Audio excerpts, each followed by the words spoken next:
Hello दोस्तों, मैं हूं अमिताभ आनंद। आज एसएससी सीजीएल प्रश्नोत्तर के एक नए प्रोग्राम में हम चर्चा करेंगे वर्ष 2019 के 3 मार्च के तीसरे शिफ्ट में पूछे गए प्रश्न पर। तो शुरुआत करते हैं पहले प्रश्न से। पहला प्रश्न है इनकरेक्टली यानी कि मिस स्पेल्ड वर्ड पीटीएस। देखिए पीटीएस क्या है, यानी कि कल ही बताए थे आपको। पीटीएस यानी कि दयनीय, ठीक है, जिसको पीटीफुल भी कह सकते हैं आप या पैथेटिक भी कहते हैं। पियर्स क्या कहते हैं, छिद्र करना या आप जैसे सुई सुई से जो है कपड़े सीते हैं या सिलते हैं। जैसे सुई को जो है किसी चीज़ में जैसे कपड़े में अंदर ये किया जाता है, या सुई में जो है धागा एक एक पार से दूसरी पार की तरफ ले जाते हैं। तो एक पार से दूसरी पार की तरफ ले जाने को जो है या छिद्र करने को जो है उसे कहते हैं पियर्स। जैसे कान में लड़कियां जो है छेद, आजकल तो लड़के भी छेद करवा लेते हैं भैया। तो वो जो कान में जो छेद करवाते हैं ना उसको भी पियर्स कहा जाता है, ठीक है। परस्यू परस्यू का मतलब क्या होता है, फॉलो करना किसी चीज़ को, ठीक है ना, परस्यू करना, ठीक है ना। परस्यू का मतलब मनाना भी होता है, इसी से जो है परसुएड भी बनता है, ठीक है ना। जैसे मनाने के सेंस में है, किसी को आप परस्यू कर रहे हैं कि आप जो है यह काम कर लो, तो उसको परस्यू भी कहते हैं। ऐसे परस्यू का जनरली जो यूज़ होता है वो फॉलो करने के सेंस में होता है। ये तीनों सही है आपका। पार्टनर जो है PART होता है। पार्टनर पार्टनर मतलब किसी भी बिजनेस में जैसे आ, जो इक्वल वैल्यू का या अलग अलग वैल्यू का जो पार्टनर होते हैं उसको पार्टनर का कहा जाता है। मतलब कि एक ही बिजनेस में जो मान लीजिए सपोज कोई एक बिजनेस है और उस बिजनेस में 5 लोग हैं जो जिनका अपना अपना कंट्रीब्यूशन है, तो वो सारे पार्टनर कहलाएंगे। तो पार्टनर जो है PART, पार्टनर NER, ठीक है, राइट। आगे चलते हैं। यहाँ पर कहा जा रहा है कि ग्रामेटिकल एरर खोजने के लिए बात हो रही है। आइए, क्या है, Deepa walk down the road. Deepa जो है वॉक डाउन द रोड, ये बिल्कुल सही है यहाँ तक, यानी कि डाउन द रोड सही है। दीपा वॉक्ड सही है। स्लोली स्लोली भी सही है, क्योंकि ये जो है आपका एडवर्ब है और ये जो है वॉक्ड डाउन के लिए आया है। और without looking anybody, looking anybody नहीं होगा, विदाउट लुकिंग एट एनीबडी, यहाँ पर एक प्रीपोजिशन लग जाएगा, ठीक है। तो यहाँ पर जो है ये आपका आंसर हो जाएगा looking at anybody. Grammatical error यहाँ पर है। इनकरेक्टली वर्ड फिर से आया है, तो यहाँ पर देखिए निगोशिएट। निगोशिएट का मतलब क्या होता है, निगोशिएट का मतलब होता है बातचीत, फॉर्मल डिस्कशन होता है किसी चीज़ पर आने के लिए, ठीक है ना। तो निगोशिएट जो है NEGOTIATE होता है, TIATE याद रखिएगा, NEGOTIATE निगोशिएट होता है। न्यूसेंस यानी या यहाँ पर मतलब एक नंबर आपका जो है वो आंसर है आपका। लेकिन न्यूसेंस का भी मतलब जान लीजिए, न्यूसेंस का मतलब होता है कोई चीज़ जो आपको ट्रबल पैदा करता है, ठीक है ना, वो न्यूसेंस कहलाता है, ठीक है। नेग्लिजिबल यानी कि नगण्य, जिसका कोई वैल्यू नहीं है, बिल्कुल एकदम नगण्य है। नेसेसरी तो जानते ही हैं क्या होता है। तो आपका आंसर हो गया निगोशिएट, ठीक है। तो ये है आपका आंसर। यहाँ पर जो है रिपोर्टेड स्पीच कल ही बताए थे। ये क्या क्या कह रहा है, सी सेड टू मी, ठीक है। तो टू मी है ना, तो what time is your flight tomorrow, कहा जा रहा है कि कौन सा टाइम में आपके फ्लाइट कल है, यानी कल जो है आपका फ्लाइट किस समय है। तो यहाँ पर तो सी आस्क्ड मी, यहाँ पर कोई दिक्कत नहीं है, सी आस्क्ड मी हो जाएगा ये चीज़, ठीक है। अब देखिए सी आस्क्ड मी इन्वर्टेड कॉमा जो है वो खोल देंगे। तो पहले इन्वर्टेड कॉमा जो है वो डायरेक्ट नरेशन के लिए होता है और इनडायरेक्ट में जो है उसको हटा देते हैं। तो व्हाट टाइम जो है वो जैसा का तैसा आ जाएगा वहाँ पर व्हाट टाइम, ठीक है। अब देखिए यहाँ पर क्या है, क्योंकि ये जो है खुद अपने बारे में बोली, कोई दूसरा आदमी नहीं बोल रहा है। तो सी आस्क्ड मी यानी कि उसने मुझे कहा, यानी कि उन्होंने मुझे कहा, क्या कहा, व्हाट टाइम। अब देखिए आपको पता है कि जब हम इनडायरेक्ट में बदलते हैं तो क्या होता है, यानी कि जब देखिए सबसे पहले तो जब प्रश्न वाला जो सवाल होता है इनडायरेक्ट में, उसमें क्या होता है, ये जो है इंट्रोगेटिव मार्क्स जो है वो हट जाता है, सबसे पहला ये रूल है। दूसरी बात क्या होती है जैसे सी आस्क्ड है, यहाँ पर जो है सी सेड टू मी, यहाँ तो आप इन्वर्टेड कॉमा में इज हो गया, लेकिन यहाँ पर जब आप बदलेंगे सी आस्क्ड मी व्हाट टाइम, ये इज जो हो जाएगा ये पास्ट में बदल जाएगा, ठीक है। और योर जो हो जाएगा, क्योंकि यहाँ पर जो है बोलने वाला कौन है, वो खुद है, मी है, यानी कि ये क्या हो जाएगा, माई हो जाएगा, योर जो हो जाएगा माई हो जाएगा। तो what time my flight, what time my flight, और इज जो है उसके बाद चला जाएगा, यानी कि इज हो जाएगा वॉज, ठीक है। और टुमोरो वो कहते हैं जब कुछ देर के बाद अगर कोई व्यक्ति जो रिपोर्ट जो उस स्पीच को रिपोर्ट करेगा, वो जो है टुमोरो को फॉलोइंग डे कहा जाता है, ठीक है। तो she asked me what time my flight was the following day, और उसके बाद फुल स्टॉप हो जाएगा। तो ये आपका आंसर हो गया। यहाँ क्या है, सब्स्टिट्यूट द अंडरलाइन सेगमेंट, ये अंडरलाइन सेगमेंट बता रहा है। ये क्या कह रहा है, माई शूज़, माई शूज़ जो है शू कभी नहीं होता, ठीक है, शूज़ होता है। क्या है कि जूते जो होते हैं दो पेयर के, मतलब कि एक पेयर होते हैं, मतलब कि एक शू और दो शू, दो मतलब कि दो होते हैं ना, जैसे ट्राउजर्स होता है, पायजामाज होता है, उसी तरह शूज़ भी होते हैं क्योंकि दो होते हैं। तो वर्न वो बिल्कुल खिया गया है, या कह सकते हैं आप उसको बिल्कुल उसको पहन के एकदम वो घिस गया है, ठीक है, वर्न आउट, घिस जाना। सो आई हैड टू बाय, इसलिए मेरे को खरीदना पड़ा a new one. New one जो है ये आपका जो है ये बदलेगा, यहाँ पर ये गलत है, ठीक है। यहाँ पर देखिए शूज़ है, तो शूज़ है तो यहाँ भी जो होगा न्यू वंस होगा, यहाँ भी जो है प्लूरल होगा, तो ये हो जाएगा आपका न्यू वंस। अब देखिए अ न्यू वंस क्यों नहीं होगा, अ न्यू वंस इसलिए नहीं होगा क्योंकि ये जो है अगर प्लूरल है तो उसके पहले ए नहीं आ सकता है, ठीक है। तो यहाँ पर जो है न्यू वंस होगा। 3 नंबर हो गया आपका। मोस्ट अप्रोप्रिएट मीनिंग आपको खोजना है। ट्रम्पेट का मतलब क्या होता है, तुरही होता है जिसको आप बजाते हैं, आप बहुत बार फिल्म वगैरह में देखे होंगे, तुरही बजाता है एकदम जोर से। तो लेकिन ब्लो वंस ऑन ट्रम्पेट, इसका ये ईडियम है भैया, और इसको जो मतलब, इसका मतलब ये है कि अपने बारे में खुद बड़ाई करना, और अपने बड़ाई को बड़ा उसमें गर्व महसूस करना, अपना मतलब कि कोई भी चीज़ आपने अचीवमेंट किया है तो उसको बार बार सुनाना दूसरे को, और ठीक है, तो वो प्रशंसा करना। तो ये जो है आपका प्रेज वन सेल्फ हो जाएगा। और दूसरा मतलब अगर देखना चाहेंगे तो इसका सेल्फ रिलायंस मतलब स्वयं पर जो है आत्मनिर्भरता कह सकते हैं। कंडेम अदर्स मतलब दूसरे को निंदा करना, ठीक है। फॉलो अदर्स दूसरे के मतलब कि फॉलो करना। तो लेकिन यहाँ पर हो जाएगा प्रेज वन सेल्फ। आगे बढ़ते हैं, आइए यहाँ पर है क्लोज टेस्ट। वाटरमेलन, वाटरमेलन समझते हैं, ठीक है, तरबूज। Is thought to have, is thought माना जाता है, ठीक है ना, is thought to have originated, माना जाता है कि इसका जो उत्पत्ति हुई थी कहाँ पर हुई थी, अफ्रीका के कालाहारी डेजर्ट में हुई थी, मरुस्थल में हुई थी। Believe it dash not, believe it और नॉट, इसे मानिए या ना मानिए। द फर्स्ट रिकॉर्डेड वाटरमेलन, ठीक है ना, पहला जो रिकॉर्डेड, जिसको रिकॉर्ड किया गया, दर्ज किया गया है, वाटरमेलन हार्वेस्ट जो है, फसल जो है वो डैश नियरली 5000 ईयर्स एगो। क्या क्या है, कंटेंट, हार्वेस्ट कंटेंट तो होगा नहीं, क्योंकि कंटेंट मतलब क्या होता है, शामिल करना किसी चीज़ में, या कंटेंट का मतलब रोकना भी होता है, दो अर्थ में होता है कंटेंट। कंटेंट मतलब इट कंटेन समथिंग, मतलब उसमें शामिल है, या फिर कंटेंट का मतलब जैसे the disease must be content at the earliest, तो ये भी होता है, रोकना के सेंस में भी होता है, लेकिन कंटेंट तो होगा नहीं। देखिए प्रोड्यूस्ड भी नहीं होगा, क्योंकि ये जो रिकॉर्डेड वाटरमेलन हार्वेस्ट जो है ये प्रोड्यूस्ड नहीं है। हाँ, हार्वेस्ट को जो है वो आप वॉज प्रोड्यूस्ड अगर कर सकते थे वो कर सकते थे, लेकिन प्रोड्यूस्ड यहाँ नहीं होगा, क्योंकि यहाँ पर जो होगा ऑटोमेटिक क्रिया होगा, ठीक है, यानी कि इंट्रांजिटिव वर्ब होगा। तो ये जो प्रोड्यूस्ड है वो ट्रांजिटिव वर्ब है, इसका मतलब है कि उसके बाद जो है ऑब्जेक्ट आएगा, ठीक है। लेकिन यहाँ पर जैसे sun rises in the east, ठीक है ना, तो ऑटोमेटिक क्रिया है वो, या ही स्लीप्स ऑटोमेटिक क्रिया है। तो इसी तरह जो हार्वेस्ट हुआ था कब, लगभग 5000 साल पहले, तो हुआ था, क्या हुआ था, ऑकर्ड, अकर्ड, ठीक है।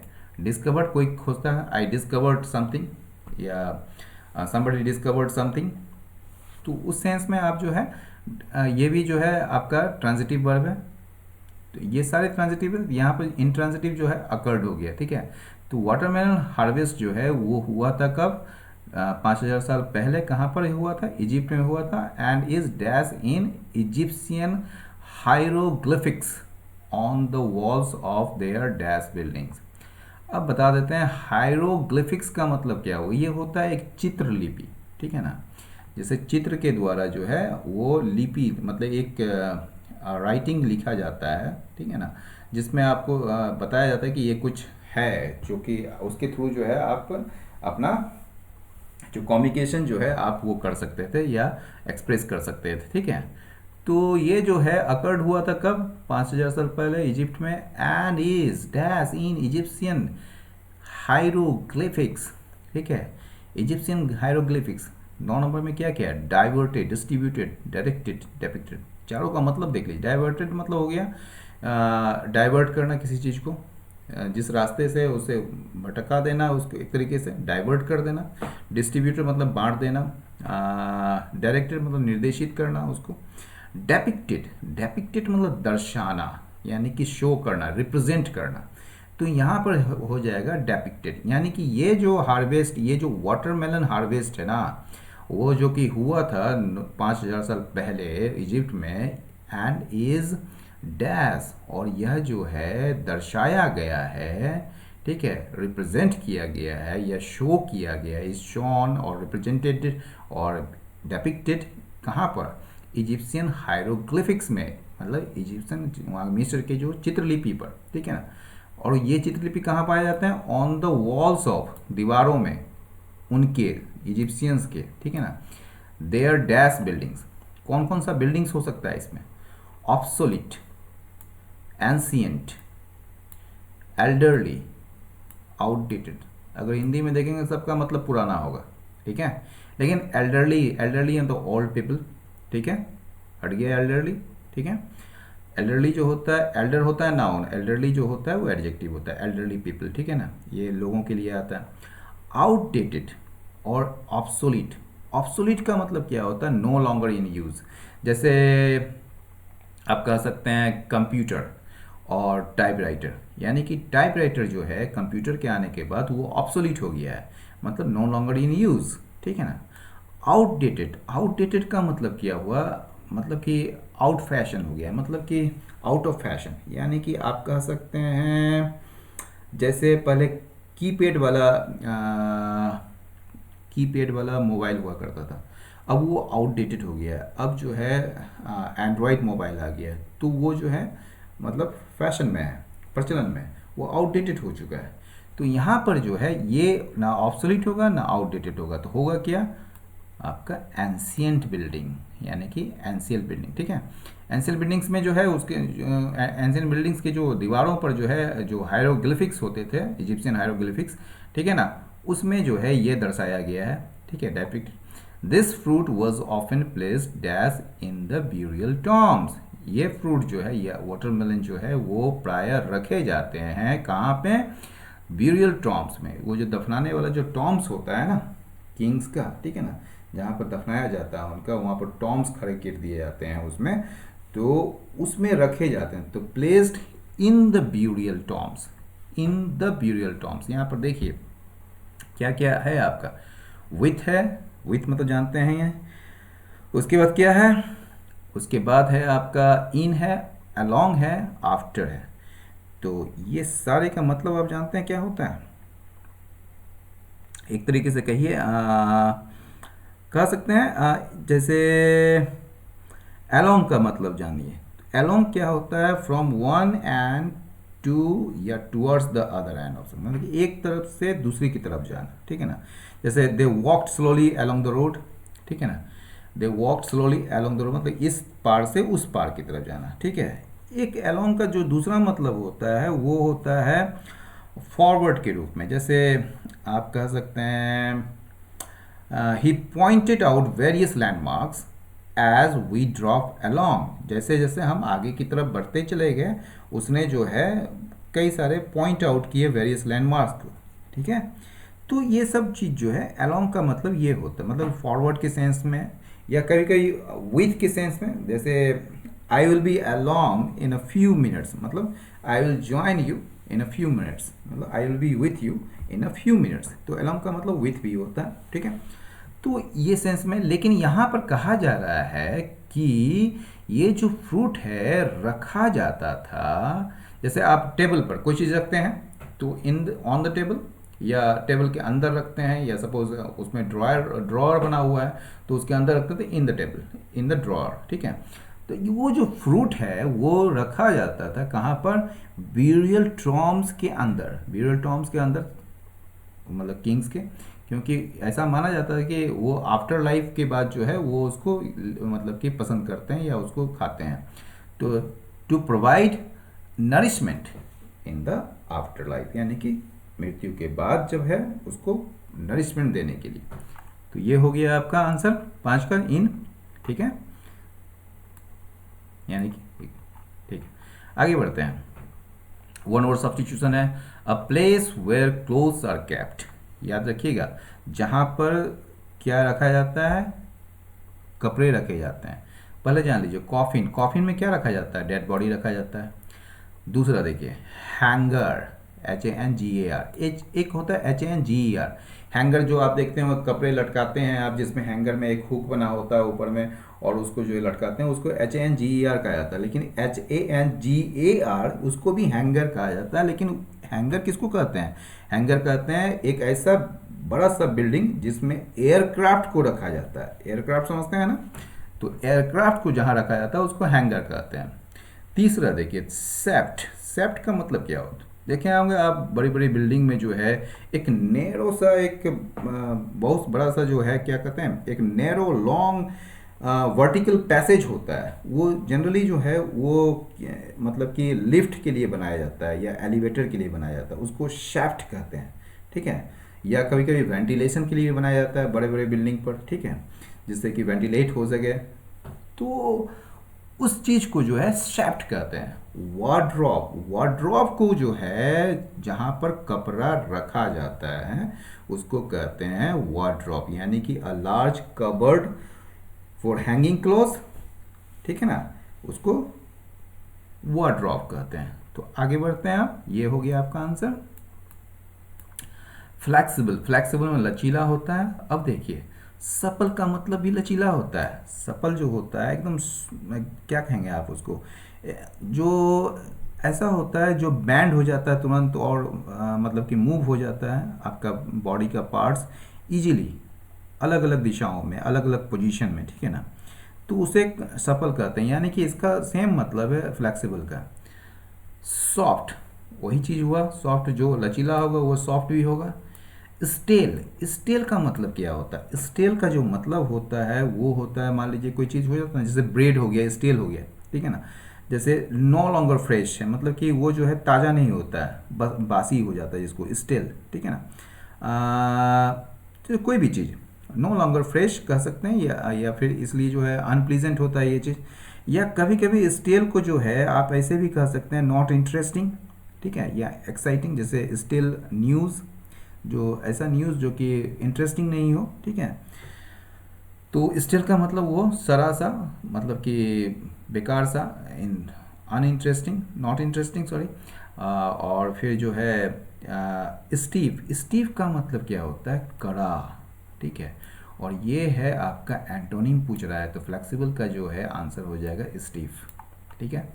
ग्लोरियस, ग्लोरियस मतलब एकदम बहुत ही बेहतरीन, बहुत ही अच्छा, भव्य टाइप का कह सकते हैं। तो ग्लोरियस का जो है ये देखिए, पहला तो इनॉर्मस, इनॉर्मस मतलब क्या होता है, बहुत बड़ा, बहुत ही बड़ा, मतलब इनॉर्मिटी जिसमें होता है, मतलब इनॉर्मस बहुत बड़ा, ह्यूज कह सकते हैं। दूसरा है स्प्लेंडिड, स्प्लेंडिड मतलब शानदार, तो इसका जो है साइनो हो जाएगा ग्लोरियस का स्प्लेंडिड, ठीक है। जेंटल मतलब जानते ही हैं, जेंटलमैन जैसे होता है। अनयूजुअल मतलब जानते ही हैं, जो यूजुअल नहीं होता है, यानी कि विचित्र सा, अनयूजुअल। तो इसका आंसर हो गया स्प्लेंडिड।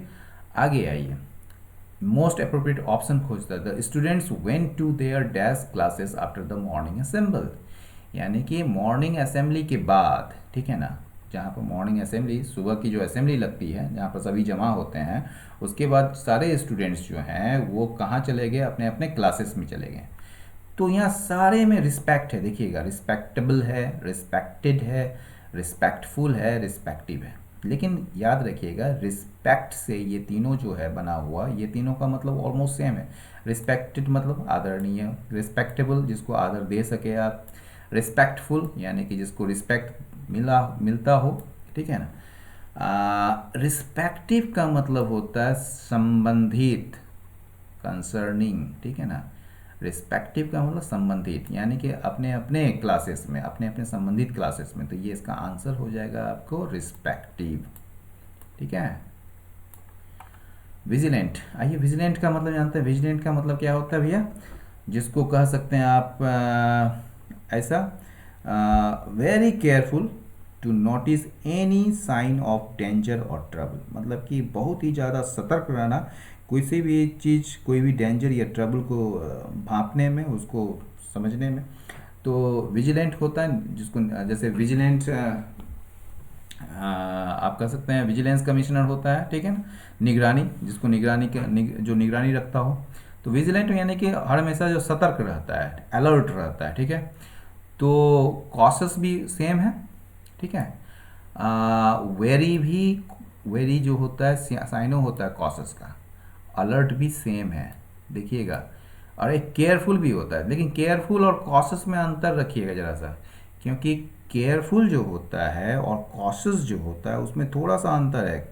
कॉशस में क्या होता है कि आप जो हैं नर्वस होते हैं और इसलिए एक्स्ट्रा केयर लेते हैं, लेकिन केयरफुल में जो होता है आप नर्वस नहीं होते हैं, लेकिन भले उसमें जो है केयर करते हैं लेकिन आप नर्वस नहीं होते हैं। लेकिन कॉशस में जो है आप नर्वस रहते हैं और इसलिए एक्स्ट्रा केयर करते हैं, इसलिए ज़रा सा अंतर है दोनों में, ठीक है। तो यहाँ पर जो है आपका आंसर हो जाएगा एंटो है यहाँ पर, यानी कि उल्टा, रैश, रैश ड्राइविंग यानी कि बेपरवाह टाइप का। इम्प्लोर का मतलब याचना करना, यानी कि बेग, बिसीच कह सकते हैं आप इसको, ठीक है ना। तो रिफ्यूज़ तो होगा नहीं, साइनो इसका। कमांड भी होगा नहीं, क्योंकि कमांड मतलब आदेश देना होता, ऑनर मतलब सम्मान करना होता। तो ये हो जाएगा आपका प्लीड, आंसर हो जाएगा प्लीड। प्लीड मतलब याचिका देना, ठीक है, याचिका करना, याचना करना, ठीक है। आगे बढ़ते हैं। Grammatical error question, everything that I like to eat are fattening. Fattening मतलब वो चीज़ जो आपका मतलब कि आपके अंदर फैट ला सके, ठीक है ना। तो फैटनिंग जो है यहाँ पर कोई वर्ब नहीं है, ये जो है एडजेक्टिव है, ठीक है ना। और यहाँ जो है आर जो है ये आर नहीं होगा, क्योंकि एवरीथिंग आपका सब्जेक्ट है, तो ईज हो जाएगा यहाँ पर, ठीक है। तो आपका आंसर हो जाएगा गलत में ये, ठीक है। आगे आइए, मोस्ट अप्रोप्रिएट ऑप्शंस खोज रहा है। The government has warned the traders not to dash onions, यानी कि गवर्नमेंट ने ट्रेडर्स को, व्यापारियों को चेताया है कि वो जो है ऑनियंस की जमाखोरी ना करें। तो जमाखोरी का जो इंग्लिश में होता है उसका अर्थ होर्ड करना, जिसको जमाखोर को कहते हैं हॉर्डर्स। तो हॉर्ड करना, HOARD, होर्ड। ग्रॉस का मतलब क्या होता है, ग्रॉस मतलब टोटल होता है, आप जानते ही हैं ग्रॉस, ठीक है। Being the total is the gross weight या ग्रॉस इनकम, ठीक है। कभी कभी ग्रॉस का मतलब जो है नेट के संबंध में भी होता है, और ये खासकर जो है अनएक्सेप्टेबल के सेंस में होता है, जैसे ग्रॉस नेग्लिजेंस, ग्रॉस मिसकंडक्ट, ठीक है ना, उस सेंस में भी होता है। कभी कभी र्यूड के सेंस में, सॉरी रूड के सेंस में भी होता है, बड़ा मतलब कि रूड बिहेवियर होता है ना, उस सेंस में भी होता है, जैसे ग्रॉस बिहेवियर। और भी कई सारे सेंस हैं, जैसे आपका वेरी फैट और अगली के सेंस में भी ग्रॉस का यूज़ होता है। तो ऐसे कई सारे हैं। कंबाइन का मतलब जानते ही हैं, बल्क, बल्क मतलब मेन पार्ट या मोस्ट ऑफ द पार्ट जो होता है बल्क कहते हैं। तो बल्क का मतलब कि जैसे कि the bulk of the population lives in cities, ठीक है, यानी कि ज़्यादातर जो हिस्सा है पॉपुलेशन का, ठीक है। तो बल्क मतलब वही चीज़ हो गई, या लार्ज क्वांटिटी भी कहते हैं बल्क, ठीक है, हो गया। आगे बढ़ते हैं। Most appropriate meaning, spill the beans. Beans का मतलब जानते हैं आप, जैसे आप कह सकते हैं एक टाइप का बीन्स, बीन्स जो मिलता है, इसको क्या कहेंगे हिंदी में, हम लोग भी बीन्स ही कहते हैं उसको। तो उस एक टाइप का बीज होता है वो, ठीक है ना।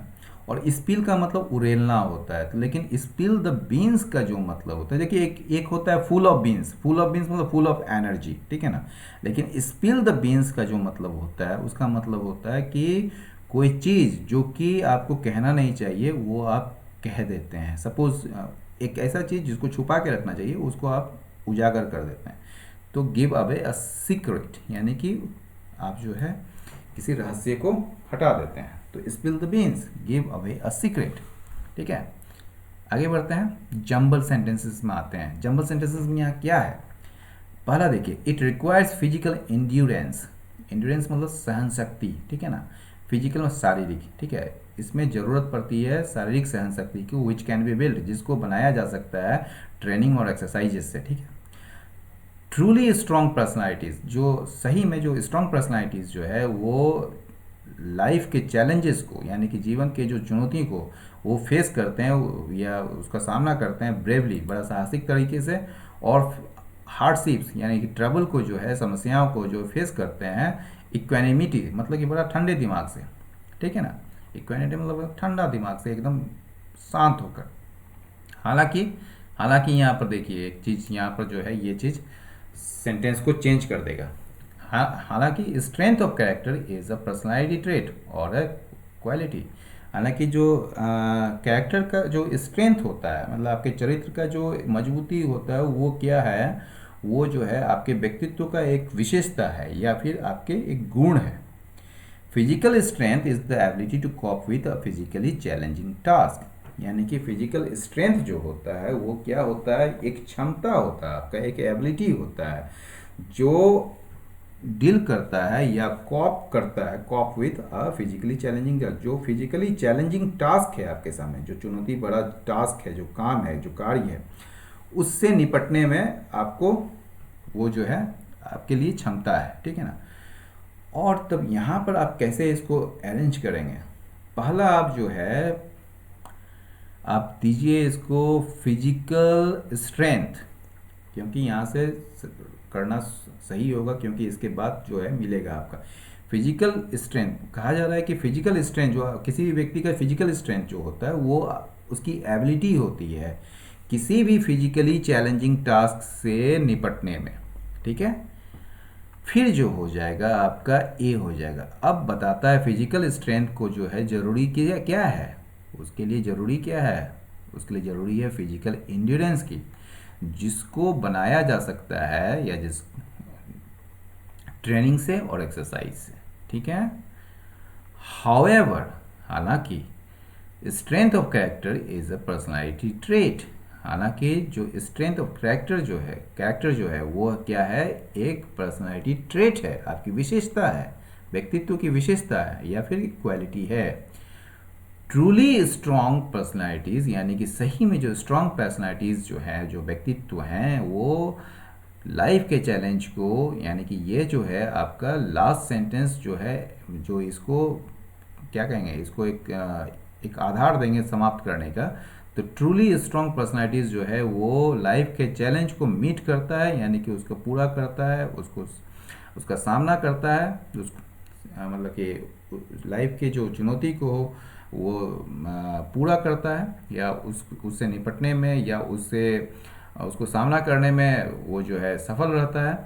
एंड फेस हार्डशिप्स, और जो ट्रबल्स हैं, जो समस्या हैं, उसका भी सामना करता है बड़ा शांत तरीके से, बड़ा दिमाग को शांत करके।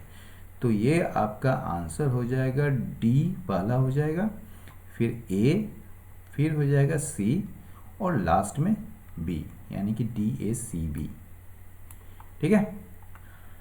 22 में आइए, यहाँ क्या कह रहा है, यहाँ कह रहा है कि ही सिंग, ही के साथ तो सिंग नहीं होगा, सिंग्स होगा ऑलवेज, या सेंग होगा या सिंग्स होगा। तो always when he is having a shower, जब वो शावर ले रहा होता है तो वो हमेशा गाता है। तो ये यहाँ हमेशा याद रखिए कि जब भी वर्ब हो तो उसके पहले जो है यहाँ पर एडवर्ब को पोजीशन में मतलब कि लाएंगे, यानी कि ही ऑलवेज सिंग्स, तो यहाँ जो है ही ऑलवेज सिंग्स हो जाएगा, ठीक है। ही सिंग्स ऑलवेज नहीं होगा, ही always sings when he is having a shower. अब देखिए ये वन वर्ड सब्स्टिट्यूशन है। A person very reserved in speech, यानी कि ऐसा व्यक्ति जो बहुत ही कम बोलता है, मतलब कि एकदम अपने आप को रिजर्व रखता है, उसे कहते हैं रिटाइसेंट। रिटाइसेंट मतलब शाई कह सकते हैं, टर्स कह सकते हैं, ठीक है।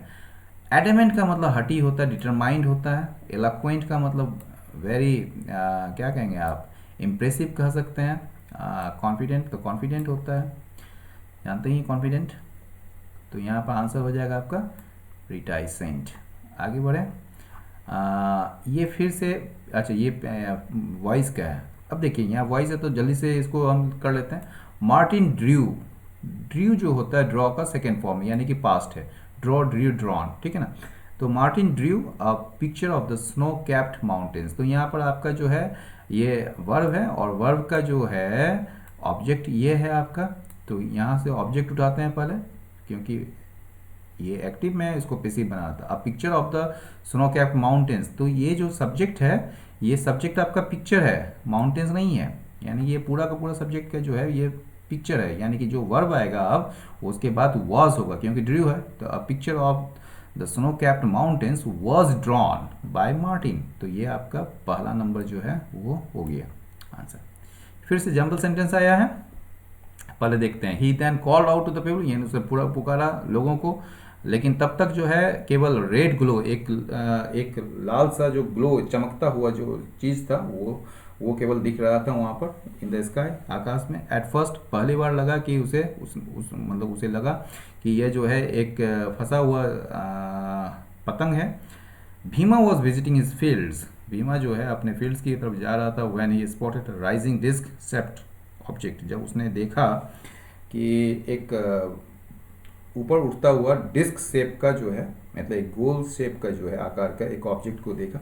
But when he started rising higher and emitted light he was shocked, लेकिन जब ये ऊपर बढ़ने लगा, हायर मतलब और ऊंचा बढ़ने लगा और लाइट वहाँ से निकलने लगा, तो वो बड़ा शॉक्ड हो गया। तो इसको आप कैसे करेंगे? पहले तो शुरू में सबसे पहले भीमा से देखें। भीमा वॉज विजिटिंग, भीमा अपने फील्ड की तरफ जा रहा था जब उसने देखा कि एक उठता हुआ डिस्क शेप का ऑब्जेक्ट को देखा। दूसरी बात, दूसरा क्या होगा? एट फर्स्ट पहली बार उसने सोचा, मतलब कि सबसे पहले उसने क्या सोचा कि यह जो है एक फंसा हुआ पतंग है कहीं। लेकिन जब यह जो है ऊपर उठने लगा और इससे लाइट निकलने लगी, तो ये क्या हुआ, वो क्या हो गया, शॉक्ड हो गया। तब उसने शॉक्ड जब हुआ तो उसने जो है लोगों को पुकारा, लेकिन तब तक जो है वो रेड ग्लो ही विजिबल था, वहाँ से दिख पड़ रहा था स्काई में। तो आपका आंसर क्या हो जाएगा? C B D A. C B D A कहाँ है? यहाँ है सी बी डी ए। तो दोस्तों आज का ये सेशन यहीं समाप्त हुआ। आप अपना फीडबैक कमेंट बॉक्स पर जरूर दें, लाइक करें, शेयर करें और सब्सक्राइब करना ना भूलें। बहुत बहुत धन्यवाद। नमस्कार।